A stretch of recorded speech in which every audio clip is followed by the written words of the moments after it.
हो जाए हो जाए। चलिए शुरू करते हैं ना। Good morning. तो क्या पढ़ रहे थे हम लोग?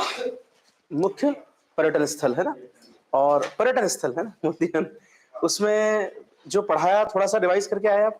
मैं दो तीन क्विकली तीन चार प्रश्न पूछता हूँ, फिर हम आगे बढ़ते हैं ना, ताकि एक लग जाएगा कनेक्शन। तो जो पढ़ा उसमें सबसे महत्वपूर्ण, जैसे एक पर्यटन स्थल हमारा जो है हाल ही के वर्षों में काफी अच्छा रेवेन्यू भी हमको दे रहा है, वो है स्टैच्यू ऑफ यूनिटी, है ना। स्टैच्यू ऑफ यूनिटी मतलब एकता की मूर्ति। हिंदी इंग्लिश में थोड़ा ध्यान रखिएगा, एकता की मूर्ति, क्योंकि एक एकात्मता की मूर्ति है, वो मध्य प्रदेश में है। लेकिन एकता वाली कौन सी है? सरदार वल्लभ भाई पटेल। कौन सी जगह है ये? राज्य कौन सा है? राज्य कौन सा है? नदी कौन सी है ना, और कितने फीट ऊंची मूर्ति है, और विश्व की सबसे ऊंची। तो ये इतनी चीजें आपको ध्यान रखना है। एक उसी से संबंधित मैंने बता दी थी आपको, स्टैच्यू ऑफ इक्वालिटी, समानता वाली मूर्ति, वो किसकी है? रामानुजाचार्य ने किसका सिद्धांत दिया था? विशिष्टाद्वैतवाद का। कितने फीट ऊंची मूर्ति है वो? 216। और कौन से राज्य में है वो? तेलंगाना, है ना, हैदराबाद में है तेलंगाना। अच्छा, ऐसी ही एक मूर्ति है मध्य प्रदेश के ओंकारेश्वर में, है ना। ओंकारेश्वर में कौन सी मूर्ति है?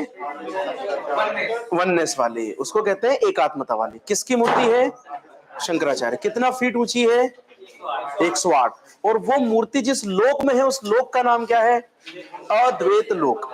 और अद्वैतवाद का सिद्धांत किसने दिया? शंकराचार्य जी ने। तो ये सारे कनेक्शन वाले सारे पॉइंट याद रखिएगा, है ना, क्योंकि अद्वैत लोक बड़ी चर्चा में भी है। कहाँ है, किसने बनवाया, है ना। अब कुछ और देखते हैं, जैसे इसके अलावा मूर्तियां भी दो तीन हमने देखी, कुछ हमने जैसे ताजमहल भी देख लिया, है ना। अब कुछ और देख लेते हैं। मध्य प्रदेश में भी कुछ देखे थे, अभी नहीं देखे आपने कुछ भी? अभी कुछ नहीं देखा मध्य प्रदेश में जी? अच्छा, भीमबेटका देख लिया, सांची भी। एक चीज मुझे और बता दो, सांची का खोज किसने किया था स्तूप वाला? और अगर ऐसा आता है सांची का स्तूप किस सम्राट ने बनवाया, उसका जीर्णोद्धार और वो जो रेलिंग है वो किसने बनवाई? ये दो चीज ध्यान रखना, इसमें कंफ्यूज नहीं होना है बिल्कुल, है ना। क्योंकि क्या है, ये तो अलग अलग किताबों में आप अलग अलग के माध्यम से सोचे सर यहाँ ये यहाँ, इसलिए मैंने सारे डाउट दूर कर दिए। जब भी परीक्षा में आता है बनवाया, आप सीधे अशोक के साथ जाइए। जब भी आता है जीर्णोद्धार या तोरण जो गेट है वो, या वो रेलिंग है, तो आप पुष्यमित्र शुंग के साथ जाइए। और किसके हैं वो शिष्य? कौन थे दो? सारिपुत्र और महामौर्य। चलिए, तो आज शुरू करते हैं। और पर्यटन स्थल आगे एक ले लीजिए आप, जो बहुत फेमस है, ग्वालियर का किला, है ना। थोड़ा सा बस आपको ये ध्यान रखना है कि पर्यटन स्थल में मध्य प्रदेश को थोड़ा ज्यादा फोकस करना है ना। पर्यटन स्थल जब आप पढ़ें, क्या हो गया, डाउट है? अच्छा ठीक है, मध्य प्रदेश से संबंधित चीजें देखना है।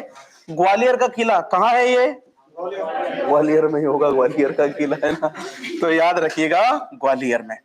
ध्यान से सुनते जाइएगा। अब क्या होता है, कभी कभी ऐसे प्रश्न आते हैं, जैसे इस किले को बनवाया किसने, इस किले के अंदर मंदिर कौन सा है, उनसे संबंधित चीजें। तो ये एक के अंदर आप कम से कम 10 चीजें सीख जाएंगे। बस ध्यान से सुनना। और जैसे अभी आपने जवाब दिया, अच्छा लगता है कि आप जवाब दे रहे हैं, मतलब आप ध्यान से क्लास में बैठ रहे हैं। और मैं फिर कह दूं, आप घर पे कितनी भी बार पढ़ो, वो इम्पैक्ट नहीं होता है अगर आप एक बार सुन लेते हो तो। वो सुनी हुई चीज हमेशा याद रहती है लंबे समय। अभी भले ही आपको जैसे कोई पूछे और याद नहीं आ रहा हो, पर जब आप परीक्षा देते हैं ना, और वहां जब आपके सामने ऑप्शन होते हैं, तुरंत क्लिक होता है, ये तो हमने सुना है, होता है ऐसा, है ना। तो ध्यान रखिए, ध्यान से सुनिएगा। ग्वालियर का किला कहाँ है? ग्वालियर में। इसका निर्माण किसने करवाया था? सूरज सेन ने। ये नाम याद रख लेना, इसका निर्माण सूरज सेन ने करवाया था। सूरज सेन ने, है ना। वर्ष जरूरी नहीं है आपके लिए, मैं सिर्फ बता रहा हूं। लगभग आज से 1500 साल पहले 525 ईस्वी में इसका निर्माण हुआ था। मैंने फिर कहा है कि वर्ष इतना आपके लिए फिलहाल जरूरी नहीं है। आप ध्यान रख लीजिए यहां से क्या चीज, कि ग्वालियर का जो किला है वो किसने निर्माण करवाया था? सूरज। ये बहुत महत्वपूर्ण है, क्योंकि मध्य प्रदेश के जितने भी किले हैं उसमें सबसे महत्वपूर्ण किला है ग्वालियर का किला। और सबसे महत्वपूर्ण पर्यटन स्थल, आप में से भी कई लोग गए होंगे, है ना। तो किसने निर्माण करवाया उसका? सूरज सेन। एक बात बता दूं इस ग्वालियर के किले के बारे में, इसको जिब्राल्टर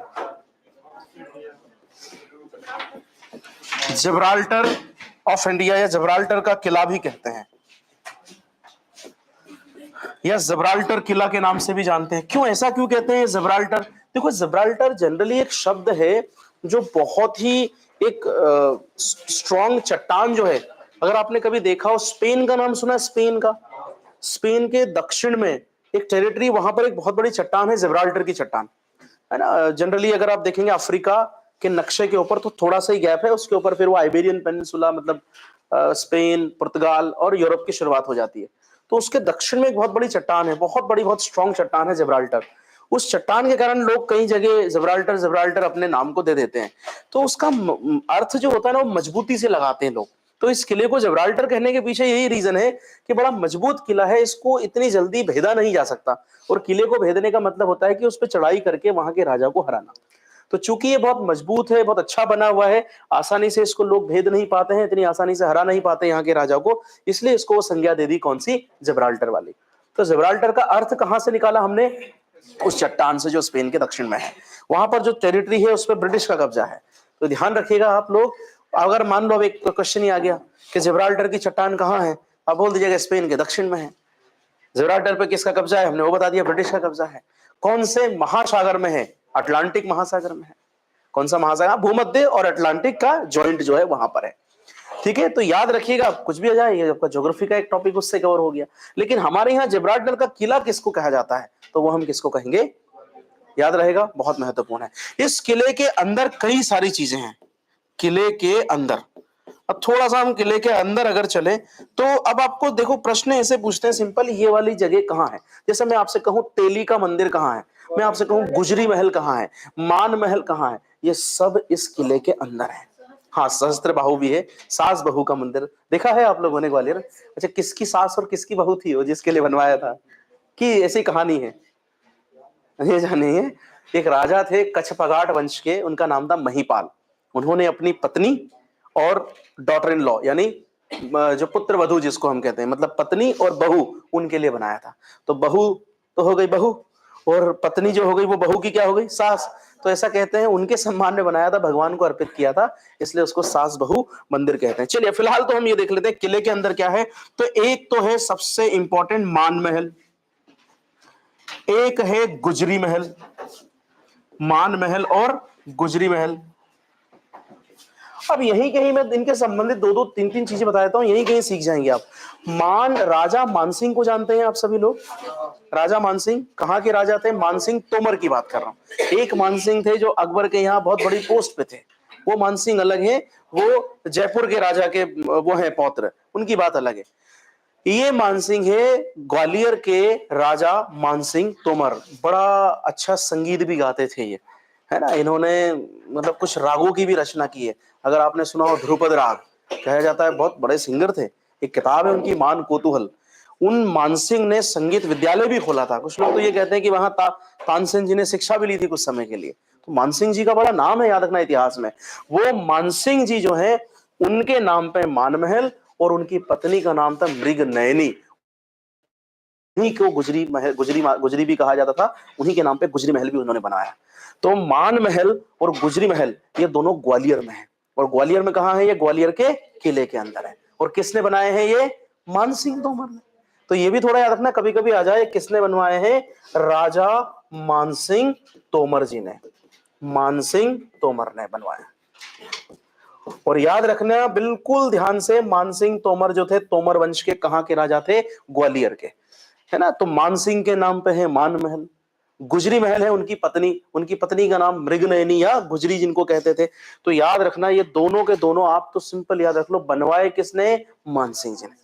देखो, हर चीज किसने बनवाई ये जरूरी नहीं है, पर कुछ चीजें बड़ी ही हिस्टोरिकल उससे इंपॉर्टेंट होती है, उनको तो आपको पढ़ना पड़ेगा, है ना। नहीं तो सिंपल हम ऐसा नहीं कर सकते कि बस ग्वालियर का किला सूरज सेन ने बनवा दिया, काम खत्म।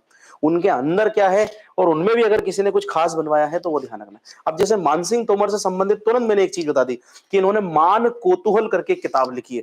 अब संगीत में हम जानते हैं कितनी महत्वपूर्ण किताब है। तो मान कोतूहल, मानसिंह नाम याद रख लीजिएगा। किससे रिलेटेड है? ये संगीत से संबंधित किताब है ना। तो याद रखिएगा, मानसिंह के बारे में एक चीज और याद रख लीजिएगा, मान कोतूहल करके एक किताब है इनकी, मान कोतूहल। और किससे संबंधित बुक है ये किताब? संगीत से संबंधित। तो ये क्या है, इसे कनेक्शन में जब आप पढ़ते हैं ना तो बड़ा जल्दी समझ में आता है, वहीं के वहीं संगीत से संबंधित।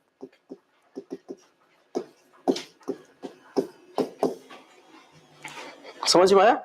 कनेक्शन याद रखिएगा। तो देखो क्या देखा, ग्वालियर का किला सूरज सेन ने बनाया, उसमें मान महल, गुजरी महल मानसिंह तोमर ने बनवाया। मानसिंह तोमर ठीक है, लिखा हुआ है तोमर वंश के राजा थे, लेकिन इन्होंने की एक किताब है मान कौतूहल, और वो किताब किससे संबंधित है? संगीत की। याद रहेगा। एक चीज और है इसके अंदर बड़ी इंपॉर्टेंट है, तेली का मंदिर है। और याद रखिएगा मध्य प्रदेश का ये ऐसा सबसे महत्वपूर्ण महल कहा जाता है जिसमें नागर शैली और द्रविड़ शैली का सम्मिश्रण है। और कल ही मैंने आपको पढ़ाया था, नागर शैली उत्तर भारत के मंदिरों की जो गुप्त वंश के समय डेवलप हुआ वो शैली है, और द्रविड़ चोल राजाओं ने जो बनाया उस शैली को। और मैंने बिल्कुल बेसिक दो अंतर बताए थे कि इस मंदिर के गर्भगृह के ऊपर देख लो, अगर शिखर ऐसा गोल गोल सा मिल जाता है तो वो नागर शैली है, और अगर ऐसा पिरामिड जैसा मिल जाता है तो वो द्रविड़ शैली है। या एक तरीका सबसे अच्छा और बता दिया, मंदिर में एंट्री करो उधर ही देख लो, अगर बहुत ऊंचे ऊंचे गेट हो, दरवाजे हो, क्या कहा था उस दरवाजे को? गोपुरम। मतलब अगर गोपुरम है तो द्रविड़ शैली, अगर गोपुरम नहीं है तो नागर शैली। और गोपुरम तो बहुत अलंकृत होते थे, बहुत डेकोरेटेड मूर्तियों से होते थे। तो यहां पर इस मंदिर में ये बहुत खासियत है, ये पूरे हिंदुस्तान के लोग पढ़ते हैं किसी भी एग्जाम के, कि दोनों का सबसे बढ़िया सम्मिश्रण कहाँ है? बोले मध्य प्रदेश के ग्वालियर में मिलता है, तेली का मंदिर में। उसको तेली का मंदिर क्यों कहते हैं? उसके पीछे का भी एक बहुत सिंपल सा वजह। तेली का मंदिर इसलिए कहते हैं, वहां तेल के व्यापारी थे, उन व्यापारियों ने चंदा दिया था, उससे इस मंदिर का कहते हैं निर्माण हुआ था, इसीलिए इसको क्या कहा जाता है? तेली का मंदिर। तो तेली का मंदिर कहने का मतलब है व्यापारियों, जो तेल के व्यापारी थे, उनके द्वारा दिए गए धन से यह बनाया गया था। अब एक कहानी समझ में आ गई, तेल के व्यापारी, तेली का मंदिर। अब आप नहीं भूलेंगे कि इसको किसने बनवाया? किसने बनवाया? मिहिर भोज ने। नाम याद रखिएगा राजा का। तेली का मंदिर किसने बनवाया? प्रतिहार शासक, गुर्जर प्रतिहार सुना है कभी? हाँ, तो उन्हीं का एक वंश का एक राजा है प्रतिहार शासक मिहिर भोज। कौन? मिहिर भोज। वैसे भी राजा भोज बहुत चर्चा में है, पर ये राजा भोज नहीं है, इसीलिए हमने राजा भोज नहीं लिखा, हमने क्या लिखा? मिहिर भोज। और इतिहासकार मिहिर भोज लिखते ही इसलिए हैं ताकि कोई राजा भोज ना समझ ले इनको। राजा भोज परमार वंश के राजा थे, और मिहिर भोज गुर्जर प्रतिहार वंश के राजा थे। राजा भोज 11वीं शताब्दी में हुए हैं, मिहिर भोज 9वीं शताब्दी में हुए हैं। दोनों के अंदर 200 साल का अंतर है। 3 बात बता दी मैंने, कभी कंफ्यूज मत होना, राजा भोज और मिहिर भोज एक इंसान नहीं है। समझ में आ गया? पहले कौन हुए हैं? मिहिर भोज, बाद में कौन हुए हैं? राजा भोज। अभी राजा भोज के बारे में थोड़ा बहुत देख लेंगे, उनसे संबंधित चीजें भी आती है, तो याद रहेगा। तो तेली का मंदिर कौन से जगह है? ग्वालियर में। ग्वालियर में तेली का मंदिर बनवाया किसने है? मिहिर भोज ने। तेली का मंदिर क्यों कहते हैं? तेल के व्यापारियों के द्वारा दिए गए धन से। ठीक, याद रहेगा। अब इसी में एक महल और है, वो भी लिख लो आप, जहांगीर महल। क्यों नहीं है मूर्ति? बिल्कुल है। नहीं, पहले पूजा होती थी, किसने कहा नहीं? ये डेडिकेट किया गया। अच्छा, अब की बात कर रहे हैं? हाँ, अब तो क्या है, देखो सर, ऐसा है क्या? अब हमने अंदर से तो उसको नहीं देखा कभी, हम तो गए नहीं, पर ऐसा कहते हैं मिहिर भोज विष्णु जी का बहुत बड़ा भक्त था। उसने एक अपने आप को उपाधि भी दी थी, आदि वराह। तो जनरली विष्णु जी की पूजा के लिए बनाया गया मंदिर था। याद रखिएगा, ये मंदिर विष्णु जी की पूजा करने के लिए बनाया गया। और ऐसा कहा जाता है कि धीरे धीरे जो जितने भी उस समय वैष्णव थे वो धीरे धीरे शिव जी की पूजा करने लगे। मतलब ऐसा नहीं कि वैष्णव शिव जी की, कई सारे वैष्णव थे जिनका दोनों धर्म में आस्था होता था, वैष्णव में भी और शिव जी में। तो धीरे धीरे ये मंदिर एक पूजा का केंद्र बन गया था, है ना। आपका तो हमें नहीं पता क्या है, पर ध्यान रखिएगा ये मंदिर पूजा करने के लिए बनाया गया था, है ना। कौन गया अभी हाल ही में? कुछ भी नहीं है, मंदिर देखा है? हाँ, ऐसा है। चले ठीक है ठीक है, कह देंगे सरकार से, है ना। कीजिए भैया। एक और है, इसी के अंदर है, इसी के अंदर चल रहे हैं, ग्वालियर के अंदर ही जहांगीर महल। क्या लिखोगे? जहांगीर महल। जहांगीर महल। और इसी के अंदर एक चीज और है, वो भी लिख लीजिए, सहस्त्र बाहु या सास बहु महल। सहस्त्र बाहु, है ना, मंदिर, सास बहु मंदिर लिख लीजिए, सास बहू का मंदिर। अब इसका मतलब ये नहीं कि इनकी पूजा कर रहे हैं ना, इनके लिए पूजा तो भगवान की करेंगे सब। ये कहाँ है? सबके सब ग्वालियर के किले के अंदर है, मतलब सब ग्वालियर में है ना। वैसे इसको वीर सिंह देव ने बनवाया था, बुंदेला, वीर सिंह देव। और सास बहू का जो है वो महिपाल ने बनवाया था। कच्छ फगाट वंश के राजा थे ये।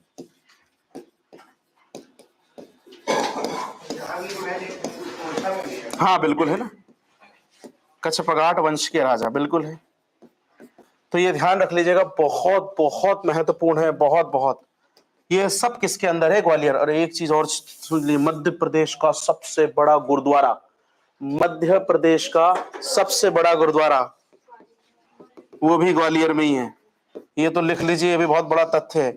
मध्य प्रदेश का सबसे बड़ा गुरुद्वारा ये भी इसी ग्वालियर में, इसी किले के अंदर है, और नाम है दाता बंदी छोड़ गुरुद्वारा। भैया ये भी पूछा जाता है, दाता बंदी छोड़ गुरुद्वारा। तो आपने सिर्फ एक चीज नहीं, कम से कम 7 चीजें देख ली हैं, इसलिए बहुत प्रमुख पर्यटन केंद्र कहा जाता है। दाता बंदी छोड़ गुरुद्वारा, मध्य प्रदेश का सबसे बड़ा गुरुद्वारा किस शहर में है? ग्वालियर में। और कौन से किले के अंदर है? ग्वालियर के किले के अंदर, है ना। ये किस पता है, सिखों में एक व्यवस्था चलता है, गुरु व्यवस्था। उसमें गुरुओं में आस्था रखते हैं। गुरु हैं, कितने गुरु हैं सिखों में? 10 गुरु। उनमें से जो छठे गुरु हैं गुरु हरगोविंद जी, ये उनके लिए बनाया गया था। याद रख लीजिएगा, ये सिखों में छठे गुरु हरगोविंद सिंह जी, हरगोविंद सिंह जी के लिए बनाया गया था। किन के लिए? हरगोविंद। हो सकता है पूछ लें, मध्य प्रदेश का सबसे बड़ा गुरुद्वारा दाता बंदी छोड़ गुरुद्वारा। आपसे ऐसे पूछ सकते हैं, दाता बंदी छोड़ गुरुद्वारा कहां है? कहां है? ग्वालियर में। किसके लिए है वो? छठे गुरु हरगोविंद सिंह, है, बड़ी महत्वपूर्ण है। अच्छा एक बात कोशिश कीजिए, एक बार हटा दो इसको, अब आप कोशिश कीजिएगा खुद इन्वॉल्व होने की। ग्वालियर का किला किसने बनवाया? सूरज सेन ने। ग्वालियर के किले के अंदर अब प्रमुख चीजें, तेली का मंदिर किसने बनवाया? मिहिर भोज। भोज नहीं याद रखो, मिहिर याद रखो, भोज मत याद रखना, राजा भोज अलग है। गुर्जर प्रतिहार वंश के, अब ऐसा पूछ लिया आपसे, तेली का मंदिर किस वंश के शासकों द्वारा बनाया गया? गुर्जर प्रतिहार वंश के साथ। अगर नाम ही पूछ ले तो मिहिर भोज लिख दीजिएगा, ठीक है। दाता बंदी छोड़ गुरुद्वारा कहां है? ग्वालियर के किले के। मान मंदिर कहां है? ग्वालियर के। गुजरी महल कहां है? एक जौहर कुंड भी है उसमें। जौहर कुंड समझते हैं आप लोग? जौहर कुंड, जहां युद्धों में जब ऐसा लगता था कि राजा हारने वाला है, या राजा कैप्चर कर लिया गया है, या राजा की मृत्यु हो गई है, तो फिर रानियां और उनके साथ समस्त जो छतरानियां होती थी, वो सब अपनी अस्मिता बचाने के लिए आग में कूदकर अपनी जान दे देती थी।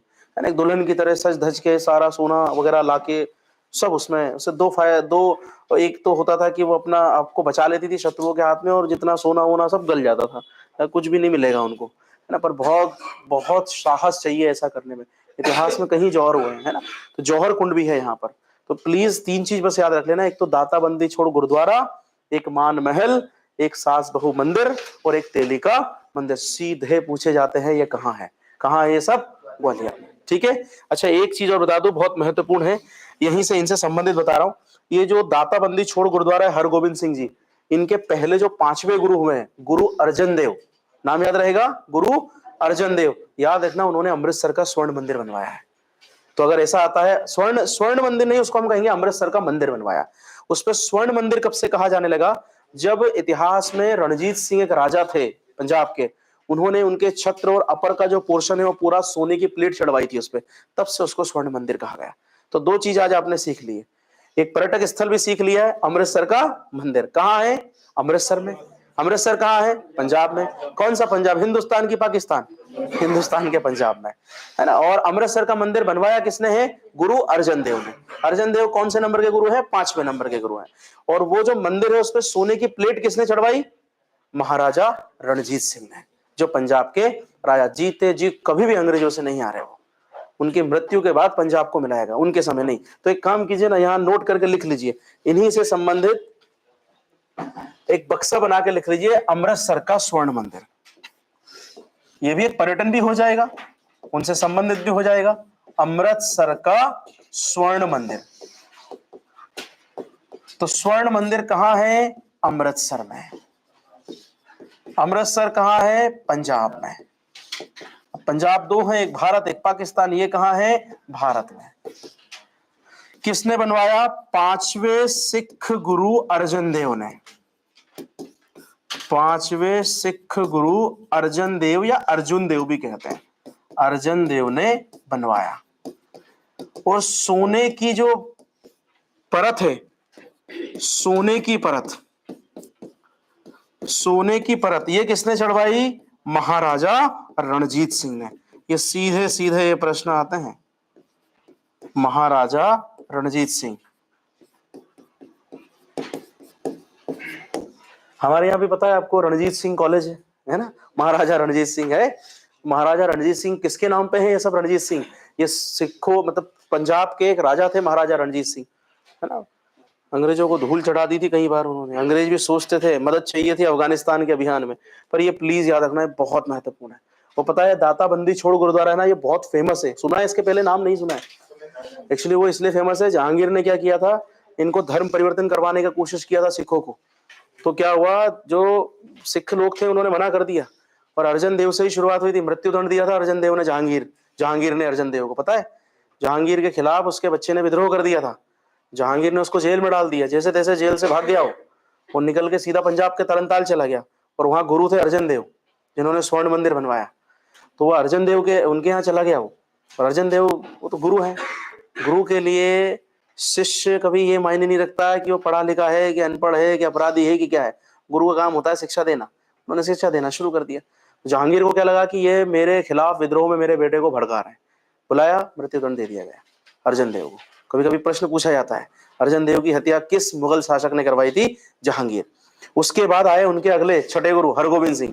तो जहांगीर पीछे पड़ गया उनके, बोले धर्म परिवर्तन करो, नहीं किया तो उनको जेल में, और वही उसके मन में अब धारणा बन गई कि ये हमारे खिलाफ विद्रोह करते हैं। तो ऐसे ही तो मुगलों और सिखों के बीच में फिर वो कलह मचा। तो उन्होंने हरगोविंद जी को जेल में डाल दिया था। कौन सी?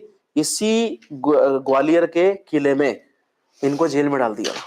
यहाँ पर एक जेल होती थी, और हरगोविंद सिंह जी कहते हैं 2 साल से भी ज्यादा समय वहां रहे। अचानक से ऐसा बीमार पड़ा जहांगीर कि वो बीमारी उसकी ठीक ही नहीं हो रही थी, असाध्य रोग हो गया। पता है किसी कोई बात? तो फिर बाद में कहा, वो गया वैद्यों हकीमों के पास, फिर एक संत के पास गया। बोले भाई तू कुछ भी कर, उस गुरुद्वारे में एक हरगोविंद सिंह जी होंगे? बोले हाँ, सिखों के गुरु हैं, उनको छोड़ दे, नहीं तो तेरी बीमारी ठीक नहीं, निपट जाएगा तू। बोले ऐसा क्या? बोले हाँ। तो वो गए, हाथ जोड़ के बोला भैया मैं तुमको छोड़ रहा हूँ। मना कर दिया उन्होंने हरगोविंद सिंह। क्यों? क्योंकि वो जहां जिस जेल में थे उसमें 52 हिंदू राजा भी कैद थे। उनने शर्त रखी कि मैं जाऊं पर इन 52 हिंदू राजाओं को लेके जाऊंगा, अगर सबको रिहा कर रहा है तो मेरे को कर, नहीं तो नहीं।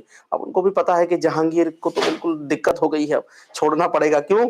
बड़ा धार्मिक भी था वो, एकमात्र मुगल शासक था जिसने कर्ण छेदन संस्कार करवाया था बीमारियों से ठीक होने के लिए। तो वो थोड़ा सा, जैसे राखी, सबसे पहले राखी भी उसी ने बनवाई थी, हाथ में गलाई। तो मुगलों में भी थोड़ा सा था ऐसा। तो उसको लगा यार ठीक है, मैं तो अपनी जान से प्यारा, मेरे लिए क्या, छोड़ दूं, बाद में देखूंगा। बोले ठीक है छोड़ दूंगा, पर एक शर्त है कि 52 राजा में से उतने ही राजा बाहर जाएंगे जितने आपके कपड़ों पे या आपके वस्त्र पे जिनके हाथ हैं, मतलब जो आपके वस्त्र को छूते हुए पकड़ के बाहर निकल गए, उतने ही राजा। बोले 2-4 जाएंगे और क्या होगा। तो उन्होंने दिमाग से एक कुर्ता सिलवाया जिसमें 52 कलियां थी, लंबी वाली। एक एक कली को एक एक राजा पकड़ के पूरे 52 राजा बाहर हो गए। एक बड़ी इंटरेस्टिंग कहानी है, इसीलिए उसका नाम सुना आपने, दाता बंदी छोड़। बंदी मतलब होता है कैदी, और छोड़ मतलब होता है छुड़वाना। तो वो दाता तो थे, लेकिन उन्होंने बहुत सारे 52 हिंदू बंदियों को भी कैद से रिहा करवाया। कौन था इन सब में पीछे? जहांगीर।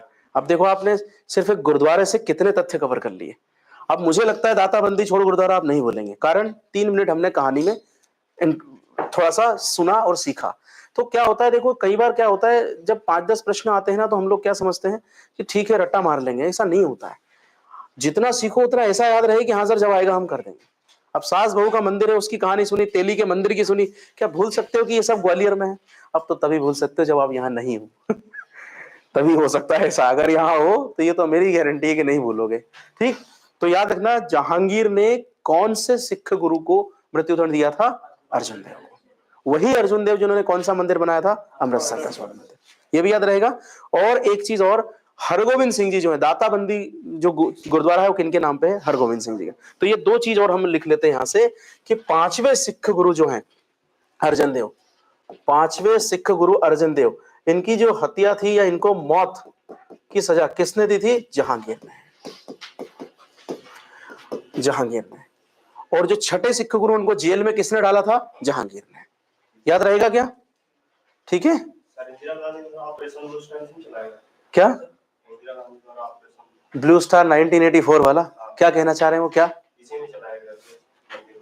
हरमिंदर साहब है जी, बिल्कुल।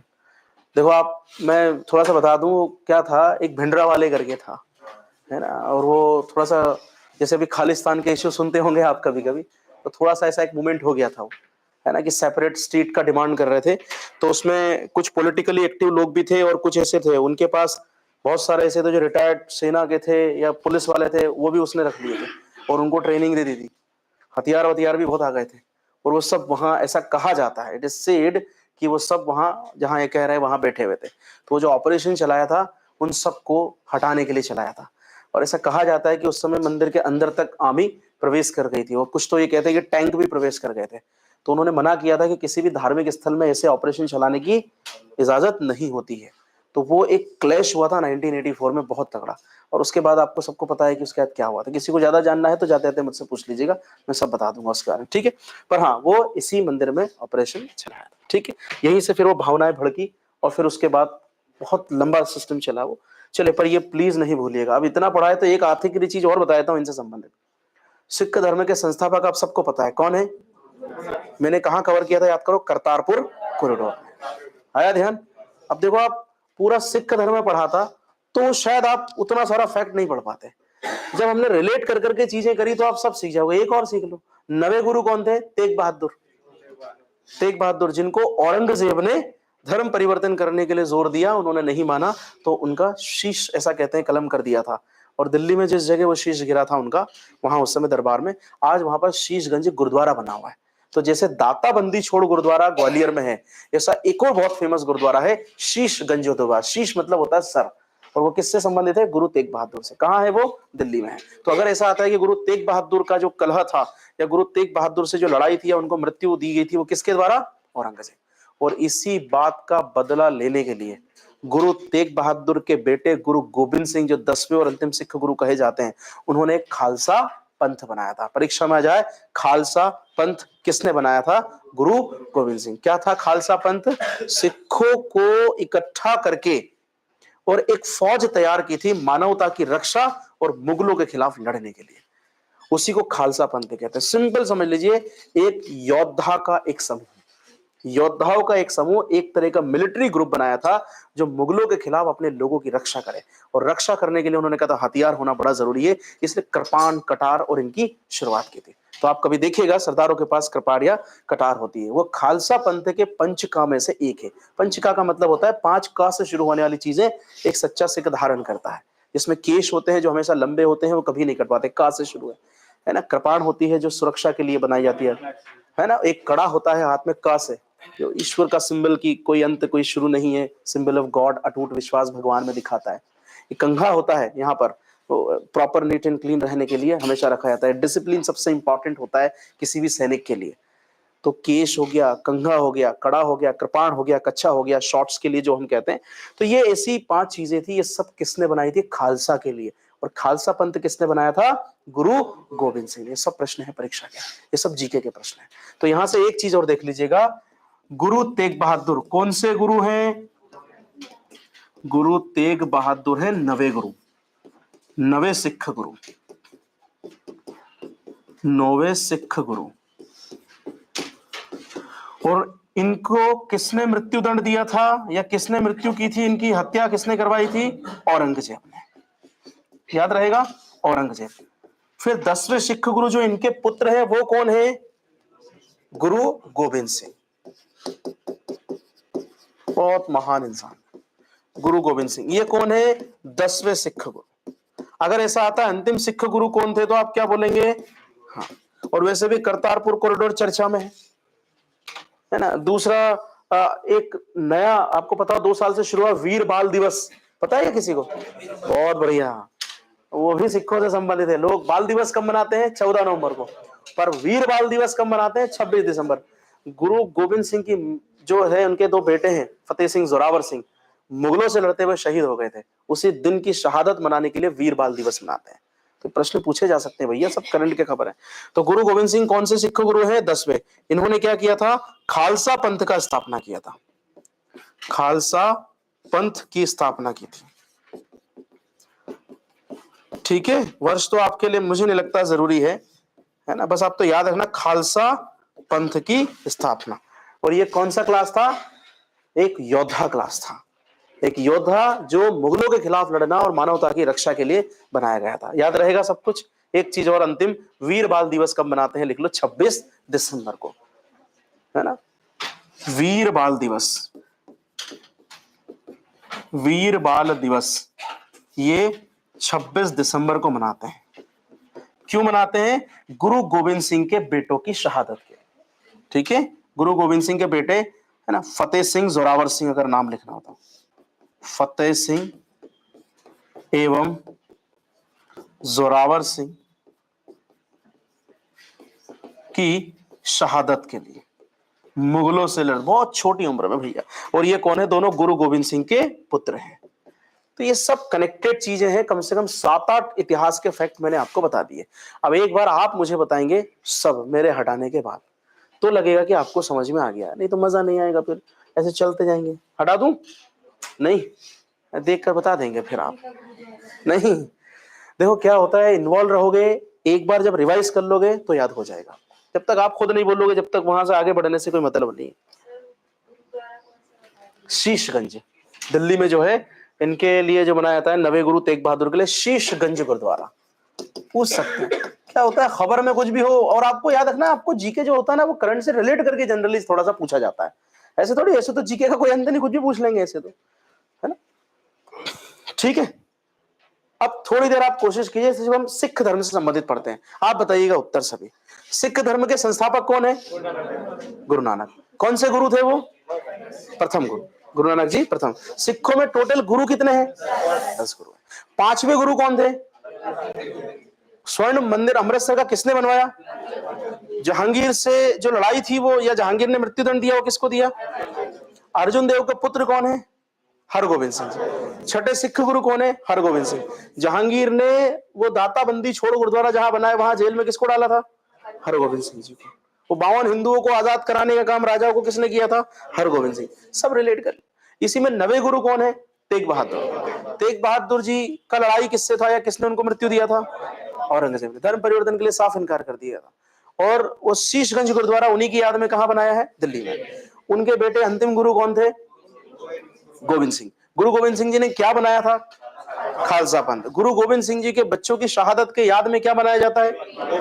सोचो, 7 साल और 9 साल और 13 साल के बच्चे थे। सोच लो आप, 7, 9, 13 साल कोई उम्र होती है, और उस उम्र में लड़ गए वो लोग अंग्रेजों से, है ना। तो ये सब प्रश्न आपसे पूछ सकते हैं। और वीर बाल दिवस 26 दिसंबर को मना होते ना, इंपॉर्टेंट है। ओजोन दिवस कब मनाया जाता है, ये भी आपके सिलेबस में है। कोई नहीं पढ़ना है एक साथ, ऐसे याद रखते चलो बस। आप अब बताते चले जाएंगे कौन सा दिवस कब मनाया जाता है।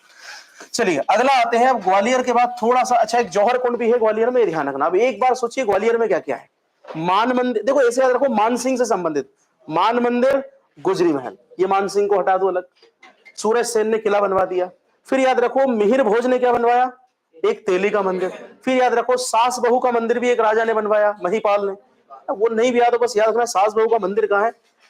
ग्वालियर। और दाती छोड़ बंदा, दाता बंदी छोड़ गुरुद्वारा भी, ठीक। और जिब्राल्टर का किला किसको कहा जाता है? मजबूती, अभेद होने के कारण भी हमने बता दिया। एक आप ले लो मांडू के बारे में। मांडू भी एक बहुत बड़ा पर्यटक स्थल है। सब जानते हैं मांडू के बारे में, जानते हैं कि नहीं जानते हैं? सबसे पहले मांडू जो है वो कौन से जिले में है? अच्छा, ग्वालियर कौन से जिले में है? ग्वालियर में है। धार में। अच्छा, जब इतना लिखा था, एक चीज और छोटी सी, बस इतना सब लिखा है, ये कवर ही हो जाएगा एक टॉपिक, इसलिए भाई इसमें 2 चीज और नोट कर लो। इनके ग्रंथ को क्या कहते हैं?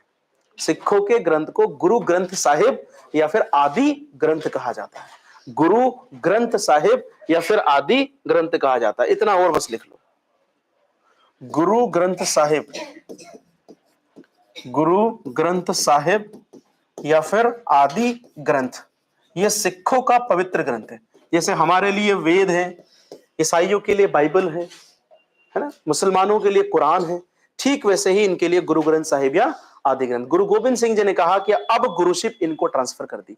अब 11वें गुरु गुरु ग्रंथ साहिब और अंतिम गुरु माने जाते हैं। अब गुरुशिप किसी ह्यूमन यानी इंसान को नहीं दी गई, ठीक है, ये याद रखना, गुरु ग्रंथ साहिब या आदि ग्रंथ याद रहेगा। और एक अंतिम चीज, लंगर व्यवस्था की शुरुआत किसने की? गुरु नानक देव ने। लंगर समझते हैं ना, जो हाँ जरूरतमंदों को खाना खिलाना, एक सब एक साथ जहां बैठता है, उसको कहते हैं लंगर। एक साथ बैठकर, ना धर्म, ना जाति, ना कलर, ना रंग, ना जेंडर, किसी का कोई भेदभाव नहीं। लंगर क्या सिखाता है?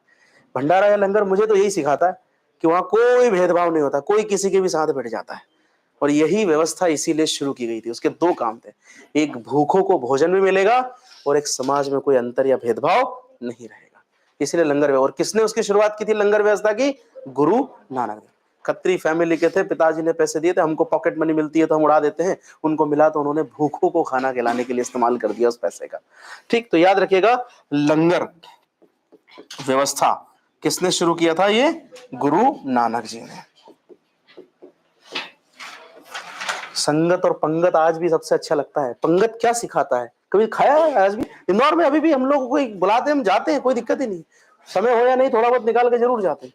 अभी हाल ही में पिछले भी भैरव अष्टमी गई ना 4 दिन पहले, भैरव बाबा की अष्टमी, उसमें लगभग पूरे इंदौर में लगभग भंडारा होता है। अच्छा, हम उस दिन घूमने जा रहे थे, थोड़े फ्री थे, तो ये जो ये है ना भैरव बाबा का भंडारा, यहाँ भैरव बाबा का एक मंदिर है यहाँ IT पार्क पे एक पास में, आप मानेंगे हमने देखा वहां तो बहुत लंबी लाइन लगी हुई थी। उसमें सबसे अच्छी चीज ये लगी, सब के सब स्टूडेंट्स थे उसमें, और बहुत लंबे लंबे लाइन में, तो इतना बढ़िया लग रहा था मुझे। हमारे वो दिन याद आ गए, हम भी कभी रहते थे भैया ऐसे खाना बनाते थे, हाथ से खाना बनाते थे, तो जब ऐसा कोई चीज होता था तो हमें ऐसा लगता था मजा आ गया, आज एक समय का खाना नहीं बनाना। तो हमारे साथ और भी कुछ लोग थे, तो पूछ रहे थे, बोले यार ये इतने लंबे लंबे लाइन स्टूडेंट्स के लिए कुछ खास है क्या? मैंने हो किसी के लिए भी, स्टूडेंट तो खास होते ही हैं, पहुंच गए। अब तुमको क्या पता कि वो एक दिन का खाना बच रहा है उसका, और भगवान के साथ भक्ति भी हो गई, श्रद्धा भी हो गई, सब चीज फायदे ही फायदे में। ठीक है, तो याद रखिएगा ये लंगर व्यवस्था कहां से? तो संगत वो पंगत इसलिए बैठाते हैं कि कोई छोटा बड़ा नहीं है। नहीं तो हमारे यहाँ तो शादियों में कुर्सियां उस हिसाब से लगती, बड़े आए भैया अच्छी कुर्सी लगा, छोटे आए प्लास्टिक की लगा दे, अरे इसको तो नीचे बिठा दे। ऐसा नहीं, सब एक साथ बैठेंगे, कोई किसी में भेदभाव नहीं होगा, इसीलिए पंगत व्यवस्था लाई जाती है। लेकिन अब सब चेंज हो गया। चलो ठीक है, तो याद रखिए लंगर व्यवस्था, बस खत्म। आगे आते हैं, अब आते हैं हम लोग मांडू पे। तो मांडू में जाते हैं, सबसे पहले इसका जिला पढ़ाना पड़ेगा आपको। मांडू किस जिले में? किस जिले में है ये? बहुत बढ़िया, धार जिले में। एक शहर है मांडू जो धार जिले में है। एक बार जैसे एक बहुत फेमस ऐसे प्रश्न बहुत पूछे जाते हैं, किस शहर को आनंद की नगरी कहा जाता है?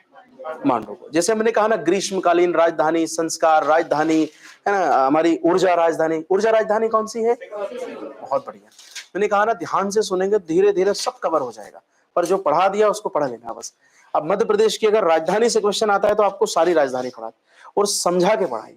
अगर कहें आर्थिक राजधानी कौन सी है, अपने आप से समझ लीजिएगा, अर्थव्यवस्था को बढ़ा रहे हो तुम लोग, कोचिंग अर्थव्यवस्था, टिफिन व्यवस्था, अर्थव्यवस्था, हॉस्टल अर्थव्यवस्था, नहीं है क्या इकोनॉमिक एक्टिविटी ये सब?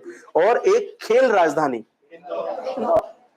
तो ऐसे याद रखना। ऐसे ही अगर मैं कहूं आनंद की नगरी कौन सी कही जाती है, तो उसका कारण क्या है कि ये बहुत बड़ा उस समय भी टूरिस्ट प्लेस था। जैसे मुगल वुगल भी थे, और जब अंतिम समय में जब ये विदेशी वगैरह आने लगे तो ये यहाँ एंजॉय करने के लिए आते थे, कुछ घूमने के लिए आते थे, पर्यटकों की नगरी थी, तो लोगों को मजा मिलता था, बोल दिया सिटी ऑफ जॉय, आनंद की नगरी, है ना। तो याद रखना, इसे आनंद की नगरी भी इसी को कहते हैं, आनंद की नगरी, और इंग्लिश में इसको कहते हैं city of Joy, city of Joy.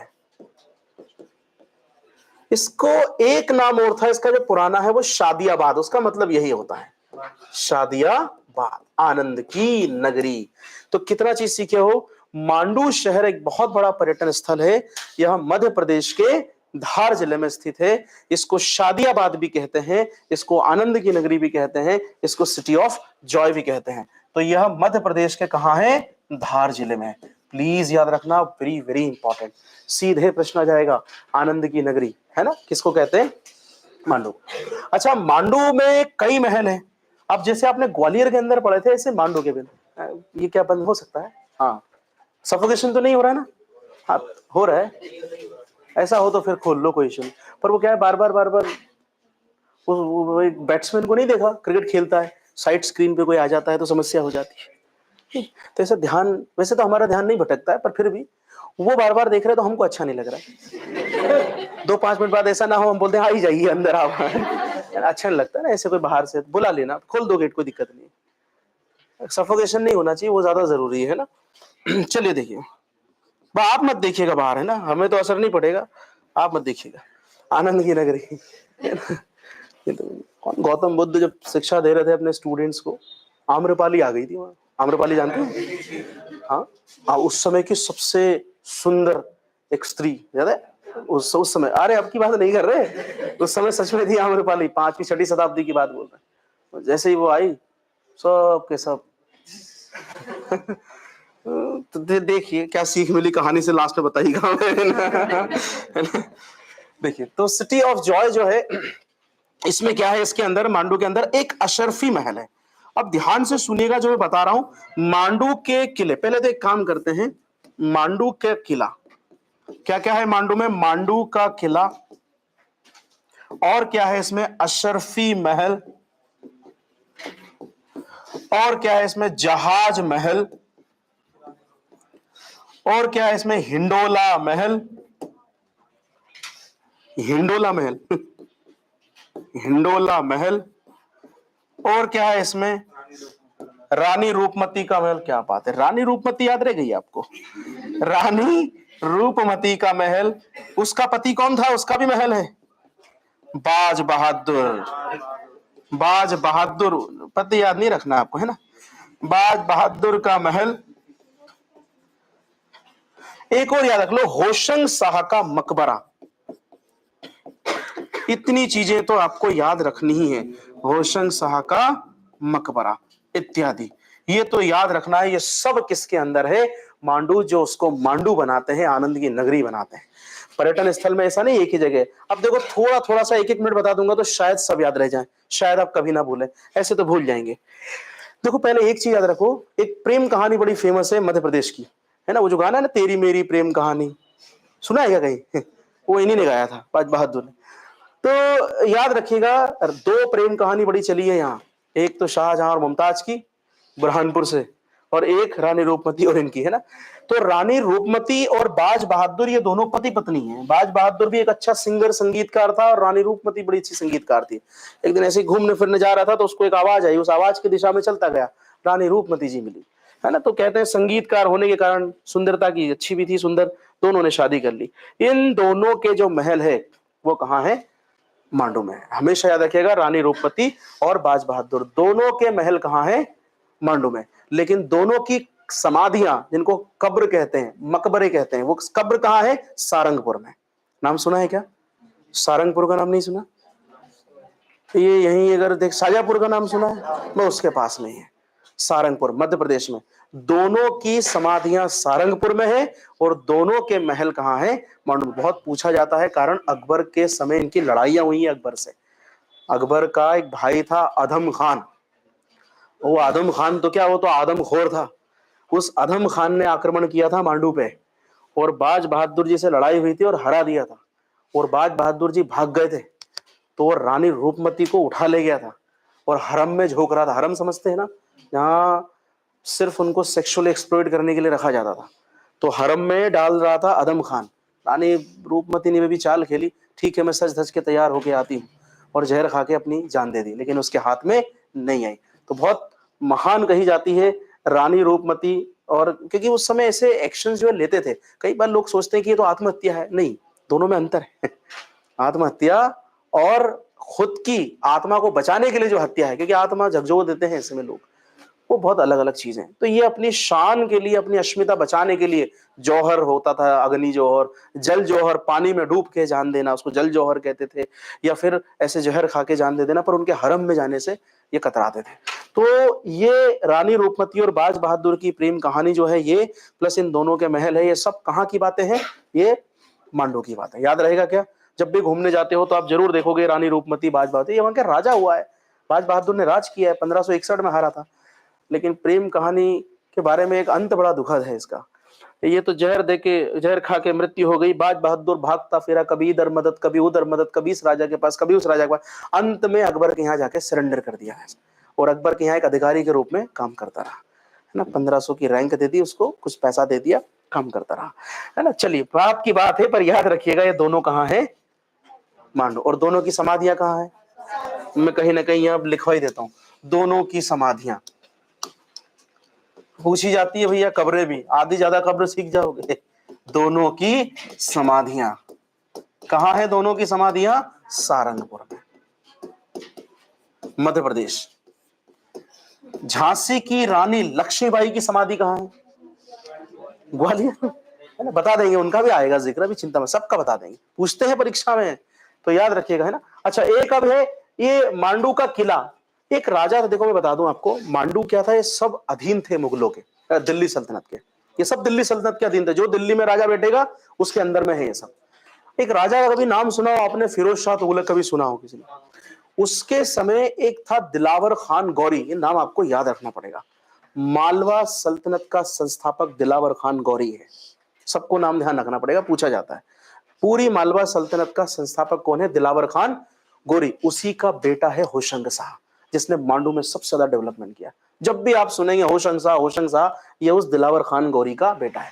कहा जाता है मालवा को दिल्ली से आजाद कराने में और मालवा को स्वतंत्र स्थापित करने में और मालवा में डेवलपमेंट करने में सबसे बड़ा हाथ किसका है? होशंग शाह गौरी का। इसीलिए मांडू में देखिए आप, मांडू का किला किसने बनवाया? होशंग शाह ने।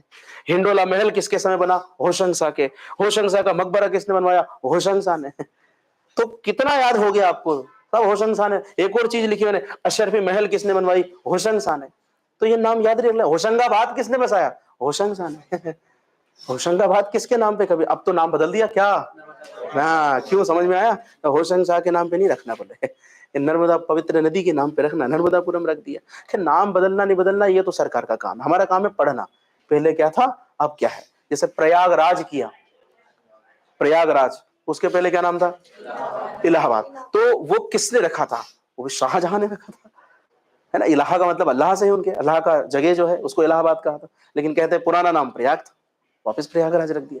तो याद रखना, आप देखो कितनी सारी बिल्डिंग है, आपको याद रखनी है। कैसे याद रखना है? मांडू में सबसे इंपॉर्टेंट है मांडू का किला। वो मांडू का किला, अब एक नाम मैंने 3-4 बार क्यों जोर दिया उस पे, होशंग शाह पे, दिमाग में बैठ जाए कि मांडू की जब भी बात आए या मालवा सल्तनत की बात आए तो उसका वास्तविक संस्थापक कौन कहा जाता है? होशंग शाह।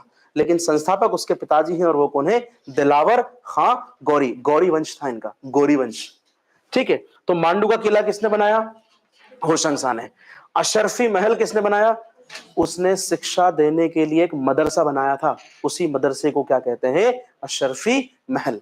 तो मांडू में बच्चों को शिक्षा देने के लिए जो मदरसा होता है, उनका बेसिक शिक्षा देने के लिए, उसको क्या कहा उस समय? अशरफी महल। किसने बनवाया? होशंग शाह ने। हिंडोला महल, हिंडोला ऐसा कहते हैं हिलता डुलता, हिलता नहीं है बिल्कुल भी, चिंता मत कीजिएगा, पर महल इतना बड़ा है और उसमें खिड़कियां इतनी बड़ी बड़ी बनाई हैं। जैसे एक एग्जांपल है, मान लो ये एक दीवार है, अब इस दीवार में मैं खिड़की बना दूं ऐसी, ये एक खिड़की, ये दूसरी खिड़की, ये तीसरी खिड़की, तो आपको क्या लगेगा? खिड़की ज्यादा है, जगह कम है दीवार में। अरे ये जैसा है। अब मैं बोलूं ये पूरा खुला छोड़ दूं, यहां से पूरा खुला, फिर पिलर है, फिर खुला, फिर पिलर है, फिर खुला, ऐसा सब तरफ से कर दूं तो आपको क्या लगेगा? पूरा हवा में ये तो झूल रहा है। उसका अपीयरेंस ऐसा है, इसलिए उसको हिंडोला कहते हैं। ऐसा नहीं कि तुम जाओगे ले हिंडोला थोड़ा सा जरा इधर उधर जाए, ऐसे महल है यार, बड़ा मजबूत महल है। पर चूंकि खिड़कियां बड़ी बड़ी बड़ी बड़ी बनी है, तो देखने वाले को ऐसे लगता है किसी ने एक ऊपर से हिस्सा उठा के रख दिया है, बीच में तो पूरा खाली है, खोखला है। तो हिंडोला महल उसके स्ट्रक्चर के कारण कहते हैं हाफ और हिंडोला, हाफ और होशंग शाह। याद रख लेंगे। तो अब कोशिश कीजिए एक बार कि मांडू जो है उसको विकास में या अधिकतर बिल्डिंग में, किले बनाने में किसका हाथ है? होशंग शाह। अब इतना उसका गुणगान कर दिया कि उसका नाम याद है, परीक्षा के लिए गुणगान किया है ना? वैसे इतना अच्छा आदमी नहीं था। तो हिंडोला महल 1, मांडू का किला 2, बच्चों की शिक्षा के लिए बनाया गया मदरसा अशरफी महल 3, और एक कौन सा हो गया? होशंग शाह खुद का मकबरा 4। ये सब किसने बनवाए, किसके समय बने? होशंग शाह के समय। होशंग शाह के मकबरे में ये कहा जाता है कि भारत का ये पहला बिल्डिंग है जिसमें संगमरमर का इस्तेमाल हुआ। भारत की पहली बिल्डिंग जो पूरी तरह से संगमरमर में बनी, वो कौन सी है? होशंग शाह का मकबरा। मुगलों से भी पहले बनाया, मुगलों के समय बनाई थी, नूरजहां ने अपने पिता के लिए इत्माद-उद-दौला उसमें लगा था। तो ऐसे प्रश्न बहुत पूछे जाते हैं। क्लियर? पहले ये बताओ मांडू के अंदर क्या क्या है, ये समझ में आया? देखो, मैं मानता हूं कि आपका विषय अलग है, आप कॉन्ट्रैक्ट वाले हो, आप बीएनएसएस वाले हो, है ना? धाराएं धाराएं, पर तनिक 2-4 धारा हमारी भी पढ़ लो। परीक्षा में 1-2 प्रश्न ही आ गए तो मजा आ जाएगा आपको। और मैं कह रहा हूं ध्यान से, इत्मीनान से सुनेंगे, जो लिखवाया वो लिखेंगे, और एक एक चीज सुनेंगे तो आप बहुत सारे प्रश्न बना जाओगे। ठीक है, बस सुनते जाइए। अब थोड़ी देर के लिए बताइए मुझे, आप खुद बताइए, मांडू किस जिले में है? आनंद की नगरी किसको कहा जाता है? सिटी ऑफ जॉय किसको कहा जाता है? उसी का नाम है शादियाबाद किसको कहा जाता है? नहीं बाबा, एक बार आपने बोल दिया, आप 2 साल तक नहीं बोलेंगे, मत पढ़िए भले ही, लेकिन पढ़ना है ना, बता पर एक बता रहा हूं, ये ह्यूमन टेंडेंसी होता है। हमने सुनाया, आपने सुना, आपने बोल दिया, 1.5-2 साल तक जब भी ये सामने आएगा मांडू का नाम, आपके पेन रुक जाएगा शादियाबाद पे आके, है ना, ये चीजें होती है। अब आप बताइए, मांडू में सिर्फ याद कीजिए कि उसकी सल्तनत, मालवा सल्तनत को स्थापना करने वाला कौन? दिलावर खान गोरी। उस दिलावर खान गोरी का बेटा कौन? अब याद कीजिए, होशंग शाह का मकबरा किसने बनवाया? होशंग शाह ने बनवाया। होशंग शाह जो है उसने मांडू का किला बनवाया, जो वहां की मेन राजधानी होती है। मांडू के किले में अशरफी महल जब भी आएगा, बच्चों का मदरसा याद आ जाएगा। किसने बनवाया? होशंग शाह ने बनवाया। और मांडू के ही अंदर एक और चीज मैंने बताई, कौन सी? हिंडोला महल, वो भी किसने बनवाया? और सबके कारण बता दिए क्या है। एक जहाज महल उसने नहीं बनाया। अच्छा, जहाज महल क्यों कहते हैं? जहाज पानी में तैरता है। एक्चुअली उस महल के सामने भी एक तालाब है, उस महल के पीछे भी एक तालाब है, तो दोनों तरफ पानी है, बीच में वो महल है, तो ऐसा लगता है कि पानी में तैरता हुआ जहाज है। और कोई कारण नहीं है, जहाज महल कहता है। आगे भी ताल, पीछे भी ताल, बीच में जहाज, तो लगता है कि ये कौन सा महल है? जहाज महल है। और उस महल को इसने नहीं बनवाया, उसको घियासुद्दीन खिलजी ने बनवाया था। एक माह ये पूछा लिया जाता है, क्योंकि मालूम है कि बच्चे पढ़े जा रहे हैं, होशंग शाह, लगे हाथ दे दो जहाज महल एक। ठीक है, कहीं होशंग शाह की धुन में चले तो गलत हो ही जाएगा। कौन है वो? घियासुद्दीन खिलजी। और कहा जाता है कि ये उसने अपने हरम के लिए बनवाया था। 15,000 रानियों का लक्ष्य था उसको इसमें रखना। सिंपल सी बात कहूं तो 15,000 लड़कियों और महिलाओं को। अच्छा, उसमें हरम के भी 2 हिस्से होते थे। एक उनका खुद का मतलब ये है, उसमें उसकी रानियां, उसकी पत्नियां और वो रहेंगी। और एक हिस्सा जो मैंने आपको बताया। ठीक, तो एक चीज और लिख लो कहीं भी, यही इसी में जोड़ लो, इसी में जोड़ लो, ऐसे गोले बना लो, 1 2 3 और कौन सा? 4।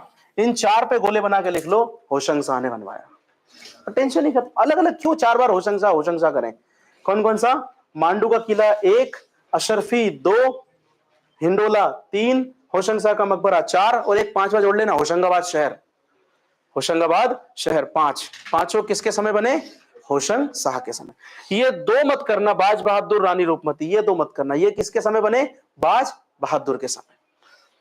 हालांकि कहते हैं कि बाज बहादुर का महल नासिरुद्दीन ने बनवाया था, है ना, पर अभी छोड़ दीजिए, आप उतना टेंशन मत लीजिए। अब एक चीज और बस मैं बता रहा हूं, अंतिम कौन सी बच गई हमारी? जहाज महल। इसके बारे में आप लिख लीजिए, जहाज महल किसने बनवाया? हाँ, घियासुद्दीन खिलजी ने। क्या होता है, महल किले ऐसे कभी याद नहीं होंगे आपको, वो तभी याद होंगे जब उनसे संबंधित कोई भी एक छोटी सी स्टोरी आपको पता हो। अब जैसे मैंने जहाज महल के बारे में 2 तथ्य बता दिए कि हाँ, इधर भी तालाब है, उधर भी तालाब है, बीच में महल है, वो उसका हरम था। अब आपको जब उसके इर्द गिर्द तथ्य याद होते हैं ना, तो परीक्षा में तुरंत याद आता है, यार ये तो पढ़ा हुआ था। सिर्फ ऐसे ही पढ़ लिया, ये इसने बनवाया, वो नहीं याद रहेगा। याद रहेगा हमेशा। ठीक, मांडू का किला किसने बनवाया? खजुराहो के मंदिर किसने बनवाए? चंदेल शासन। कौन सी शैली में है? यूनेस्को में कब आए? 1986। सबसे पहले यूनेस्को की विश्व धरोहर सूची में शामिल होने वाली मध्य प्रदेश की कौन सी इमारत है? अब खुश हुए ना हम लोग, मोगेम्बो तो पहले हो गया, हम अब हुए, तो थोड़ा याद रखिएगा चीज, है ना। चलिए आगे बढ़ते। अब एक और देख लीजिए आप, धार के बारे में। धार का किला जी, गेट बहुत सारे जो नीचे आते हैं, जो बंद है, उनमें क्या है? वो 12 दरवाजे, हाँ, है ना, जो नीचे गेट जाते हैं सब बंद है। तो क्यों, कौन से किले? पता नहीं, मैं गया था 2-3 किले वहां पे। तो कौन सा? वो इको पॉइंट के पास वाला, एक वो इको पॉइंट आता है उसके पास वाला। पांडु तो घुमा है हमने भी। तो देखो एक बात और बता दूं, गेट क्या, देखो एक बात है, जैसे पहले के जमाने में क्या होता था, हर किले में गुप्त रास्ते होते थे। युद्धों, किला क्या होता है? युद्ध के समय जो आपकी रक्षा कर ले। पहले तो ऊंची दीवार बना दीजिए, कोई भेद ना पाए। अब भेद गया तो आपके जाने के लिए, अंडरग्राउंड होने के लिए जगह भी बनानी पड़ती। आप ग्वालियर के किले में देख लो, वहां से भी एक सुरंग निकली है। तो ये क्या होती थी, चाहे ब्रिटिश राज में डेवलप करो या उस समय के लोग, ये अपने छुपने या लोगों से बचने के लिए, विद्रोह से या दूसरे, क्योंकि उस समय तो फोर्स या बल के दम पे शासन चलता था, जिसके पास सेना उसका बल, ऐसे कोई अच्छा सुशासन नहीं चलता था। तो हमेशा बचने के लिए ऐसे रास्तों का निर्माण करते थे। और अब आपको नहीं दिखाए जाएंगे वो। आप गुफा भी चले जाए, भरतरी गुफा, वो भी नहीं रही, 3 फीट जाएंगे बंद कर दी जाएगी। उज्जैन में भी जाएंगे तो सारे किले के ऐसे गुप्त रास्ते या अंदर वाली चीजें सब बंद है। और कारण है उनका रखरखाव करना पड़ता है। कैसे करेंगे रखरखाव? बहुत पैसा लगता है। पैक, आगे से घूम के निकल जाओ। ठीक है, तो ये जनरली क्या होता था किलों के अंदर, अपने विद्रोह के समय या दूसरे आक्रमणकारियों के समय अपने आप की सुरक्षा के लिए ऐसे गुप्त मार्गों को बनाया जाता था। ठीक है, जितने भी किले मिलेंगे आप, अरे ऐसा ऐसा कहा जाता था कि यहां से निकलो तो सीधे कम से कम 30-40 किलोमीटर बाहर निकलोगे आप। उज्जैन में भी है एक ऐसी जगह, ग्वालियर में भी है एक ऐसी जगह। पर अब क्या है, रख रखाव नहीं हुआ, मेंटेनेंस नहीं किया, तो धीरे धीरे उनका रख रखाव मेंटेनेंस नहीं करोगे तो लगातार कहीं मिट्टी के धंसने से, कहीं चट्टानों के धंसने से पैक हो जाते। क्या करोगे उसमें जाकर, जाना भी नहीं है ना, जाना भी नहीं। चलिए, एक है धार का किला, बताओ आप खुद, ये तो मैं नहीं बताऊंगा, बहुत चर्चा में, पिछले 2 महीने से चर्चा में है। किसने बनवाया? हाँ, किसने बनवाया? धार का किला किसने बनवाया? राजा भोज ने। अरे भोजशाला विवाद नहीं पढ़ते क्या पेपर में आप? ये तो कोर्ट का काम है भैया। भोजशाला विवाद पढ़ते हैं तो भोज तो ये पढ़ लो भैया, न्यूज में है। राजा भोज। अच्छा, एक बात मैं सबको क्लियर कर दूं, मिहिर भोज गुर्जर प्रतिहार वंश का राजा है, ये परमार वंश का राजा है राजा भोज। जैसे आप भोपाल की तालाब में जो देखोगे राजा भोज की वो प्रतिमा है, वो ये राजा भोज है। कोई पूछे भोपाल का तालाब किसने खुदवाया? इन राजा भोज ने। कोई बोले भोजपुर का मंदिर किसने बनवाया? इन राजा भोज ने। कोई बोले भोजशाला का जो संस्कृत विद्यालय, भारत का पहला संस्कृत विश्वविद्यालय किसने खुलवाया? इन राजा भोज ने। ये सब ये राजा भोज है जो परमार वंश का है। ठीक है, अरे हाँ, तो पहली बार नाम सुने हो क्या? नहीं, मेरा पूरा नाम पता है क्या? क्या नाम है मेरा पूरा? नहीं, सरनेम क्या है मेरा? हाँ, परमार। अच्छा ठीक है, ठीक है। है ना? ठीक है, चलिए, तो याद रखिएगा, है ना, पर का मतलब दूसरों को, मार का मतलब मारने वाला, दूसरों को मारने वाला। लेकिन शत्रु, यहां पर का मतलब क्या है? ऋषि वशिष्ठ जी को जानते हो? नाम सुना है विश्वामित्र और वशिष्ठ जी का? राम जी के भी गुरु रहे हैं वशिष्ठ जी। कहा जाता है उनकी कामधेनु गाय थी, विश ग्रांटिंग काउ, इच्छा, सर्व इच्छा पूरी करने वाली गाय कामधेनु। उसको चुरा ले गए थे विश्वामित्र, मतलब उठा ले जा गए थे विश्वामित्र जी वशिष्ठ जी से। वशिष्ठ जी ने सोचा क्या किया जाए, बोले सब ले गए, सारे मेरे लोगों को हटा गए। तो गुस्से में उन्होंने राजस्थान के पर्वत माउंट आबू पर्वत पे एक हवन यज्ञ करना शुरू किया, और वहां से एक ऐसे इंसान को बनाया देवी शक्ति वाला, जाओ और मेरी विश ग्रांटिंग काऊ कामधेनु गाय को जीत के लाओ विश्वामित्र से।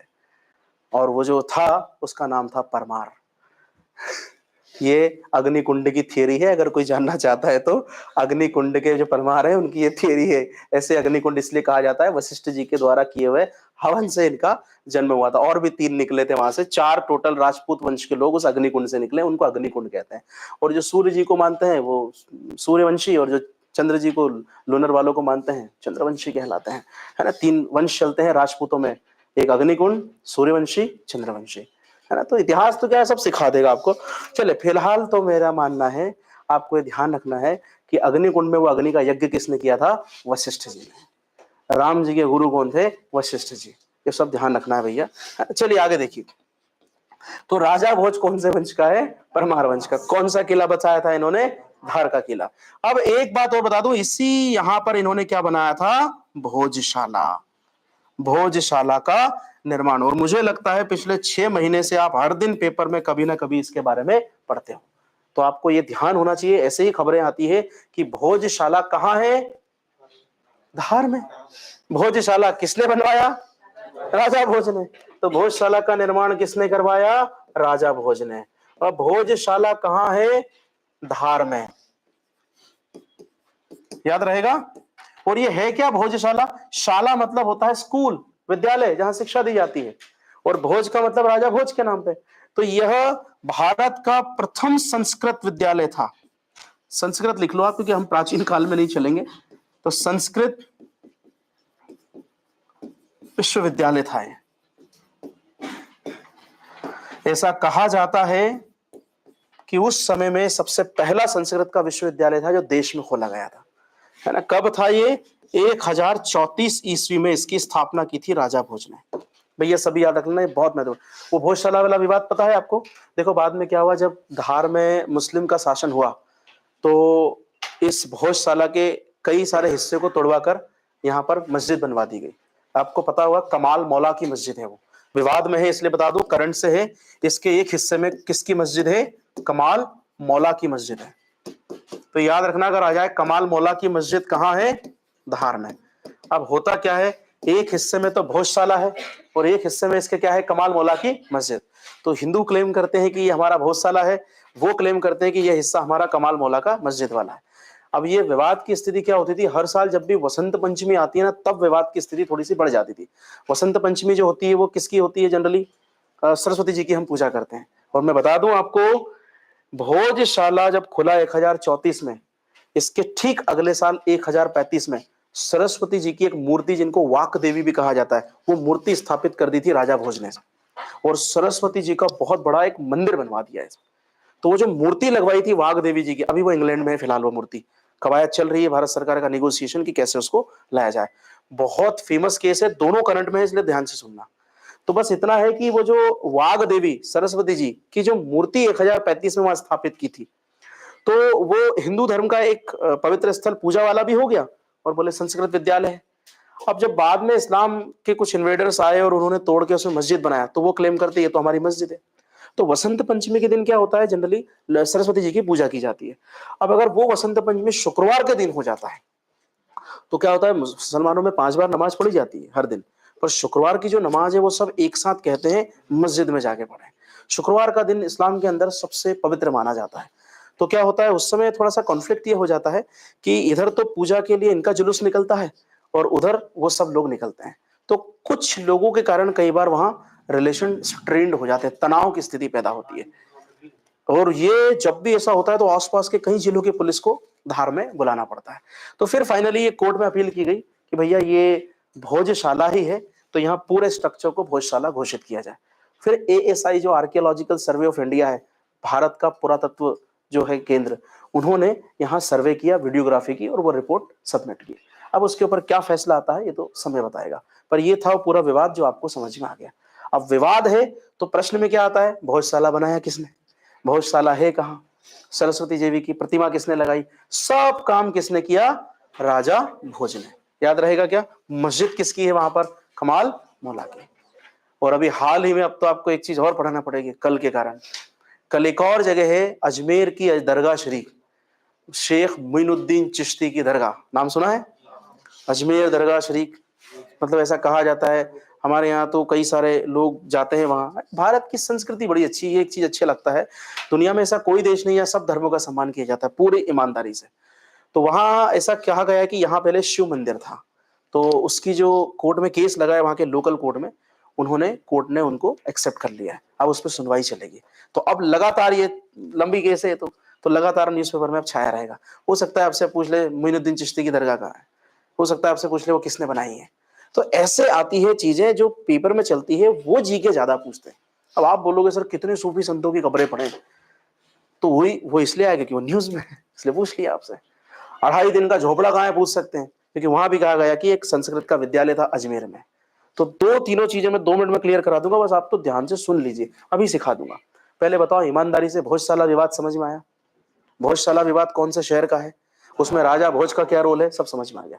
तो 1 मिनट के लिए बताइए, धार का किला किसने बनवाया, राजा भोज कौन से वंश के थे, राजा भोज ने पहला क्या कौन सा विद्यालय बनवाया, संस्कृत विद्यालय। कहाँ है संस्कृत विश्वविद्यालय, कहाँ था, उसका नाम क्या था, भोजशाला। उसमें सरस्वती जी की स्टैच्यू किसने लगवाई, राजा भोज ने। कौन सी वो थी, वो वाघ देवी। तो क्यों ना हम लिखित है 1035 ईस्वी में अगले साल वाघ देवी, और वाघ देवी है कौन, सरस्वती जी, सरस्वती जी की मूर्ति प्रतिमा लगवाई थी इसमें।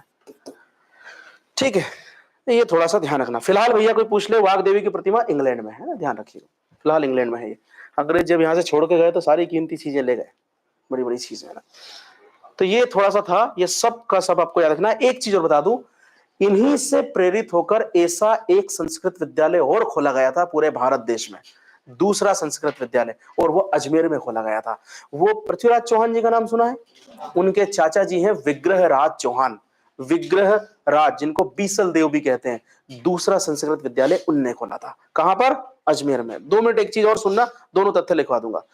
कुतुबुद्दीन ऐबक का नाम सबने सुना होगा, दिल्ली सल्तनत का संस्थापक कहा जाता है।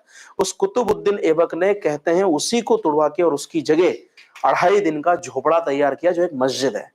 अजमेर में एक मस्जिद है, अढ़ाई का मतलब होता है ढाई, तो उसको 2.5 दिन का झोपड़ा इसलिए कहते हैं उसको 2.5 दिन में तैयार कर दिया गया था। उसने बोला कि मैं आऊं तब तक यहाँ मस्जिद बन जानी चाहिए, तो लोगों को लगा 2.5 दिन में कैसे तैयार करें, तो बोले जो था संस्कृत विद्यालय विग्रह राज चतुर्थ के द्वारा बनाया उसी की चीजें इस्तेमाल कर रही, पूरा तोड़ा नहीं, थोड़ा बहुत रेनोवेट करके, और लो 2.5 दिन का झोपड़ा। अब उनने तो 2.5 दिन में तैयार कर दिया। अब आज उस पर क्लियर लिखे हुए हैं, वो सारे साक्ष्य मिले हैं वहां से, किसके, उनके विग्रह राज के, उनके उन पिलर्स पे लिखा हुआ है, उन पे आकृतियां हैं, तो क्लियर लग रहा है कि ये पहले क्या था, संस्कृत का विद्यालय। ये गड़बड़ी कर गए वो लोग। अच्छा, इन लोगों में क्या है, ऐसा चलता भी था, जैसे वो जो दिल्ली सल्तनत वाले और ये आते थे ना, तो ये किसी भी चीज तोड़ते थे, उसी की चीज उसी में लगा देते थे। अब बराबर ऐसा ही जाता है, तुरंत मिल जाते हैं, तुरंत साक्ष्य मिल जाते हैं, देर ही नहीं लगती है साक्ष्य मिलने में, है ना। तो ये बहुत कंट्रोवर्शियल चल रहा है, इसका भी न्यूज में चल रहा है। तो आप पूछ रहे क्यों बताया, 2.5 दिन का झोपड़ा कहाँ है, अजमेर में। वो झोपड़ा कहते हैं, लेकिन वो है क्या, मस्जिद। किसने बनवाया, कुतुबुद्दीन ऐबक ने। किस जगह बनवाया, संस्कृत विद्यालय के ऊपर। कौन सा संस्कृत विद्यालय था, किसने बनवाया था, ये सारी चीजें याद होगी एक ही बार में, ठीक है यार, याद रहेगा। लिखवा देता हूँ 2 मिनट पर, पहले एक चीज और सुन लो, फिर हम आते हैं पंचमढ़ी पे। सबसे बढ़िया जगह, एक से एक गुफा, एक से एक वाटरफॉल, जलप्रपात जिसको कहते हैं। पर पहले ना यहां से संबंधित हम एक चीज लिख लेते हैं कि द्वितीय संस्कृत विद्यालय, इसी से प्रेरणा लेके जो था, द्वितीय संस्कृत विद्यालय कहां था, ये अजमेर में। कहां था, अजमेर में। किसने बनवाया था, विग्रह राज चतुर्थ, विग्रह राज चतुर्थ ने, 4 जिसको लिखते हैं ऐसे। इन्हीं को बीसल देव भी कहते हैं। अब देखो तो हो गया बीसल देव, असल में होता विशाल देव। विशाल का मतलब होता है बड़े, महान राजा। विशाल से धीरे धीरे बीसल देव हो गया, है ना। जैसे हमारे यहाँ गोलू, छोटू ऐसे नाम हो जाते हैं ना, धीरे धीरे शॉर्ट में नाम हो जाते हैं, है? तो वीसल देव या विग्रह राज चतुर्थ, मैं बता दूं ताकि आप मानो, ये चौहान वंश के राजा हैं, चौहान वंश के राजा। और थोड़ा पता लग जाए कौन है तो मैं बताता हूं, ये पृथ्वीराज चौहान के चाचा हैं। अब पृथ्वीराज चौहान को तो ऐसा कोई नहीं होगा यहाँ जो नहीं जानता होगा, है? नहीं जानते? तो ये पृथ्वीराज चौहान के चाचा हैं, इन्होंने बनवाया था। और इसी को तोड़कर इसी के स्थान पर क्या बनवाया गया, इसी के स्थान पर 2.5 दिन का झोपड़ा बनवाया गया, 2.5 दिन का झोपड़ा। और ये झोपड़ा है क्या, असल में मस्जिद है, ये एक मस्जिद है। किसने बनवाई, कुतुबुद्दीन ऐबक ने। भाई इतना लिख लो। वैसे सच कहूं तो कुछ इतिहासकार कहते हैं इसमें 2.5 दिन 2.5 साल लगे थे। 2.5 दिन में कितने, 2.5 साल। तो कहानियां है, इतिहास तो अपना अपना परसेप्शन है, लेकिन इसका सही तर्क ये लगता है 2.5 दिन का झोपड़ा का। इसके सामने एक संत की वो है शायद दरगाह, वहां 2.5 दिन का मेला लगता था उस समय, एक मेला हो 2.5 दिन तक चलता था भाई, इसीलिए इसको 2.5 दिन का झोपड़ा कहते हैं। 2.5 दिन के मेले के सामने लगता है, इसलिए 2.5 दिन का झोपड़ा, है ना। चले जो भी है, पर आप प्लीज याद रखिएगा ये खबरें हैं। ऐसे ही चलिए अगला पंचमढ़ी चलते हैं। अरे आया समझ में, 2.5 दिन का झोपड़ा कहाँ है, अजमेर में। किसने बनवाया, कुतुबुद्दीन ऐबक ने, ठीक है। और वहां पहले क्या था, संस्कृत विद्यालय। तो अगर आपसे कोई पूछ ले कि राजा भोज से प्रेरणा लेके दूसरा संस्कृत विद्यालय कहां खोला गया, अजमेर। पहला कहां था, धार में। किसने बनाया, राजा भोज ने। नाम क्या था, भोजशाला। अच्छा एक काम करो ना, जब राजा भोज लिखा ही है तो राजा भोज से संबंधित एक चीज और लिख लो ना, भोपाल का तालाब, उसको भोजपाल कहते थे।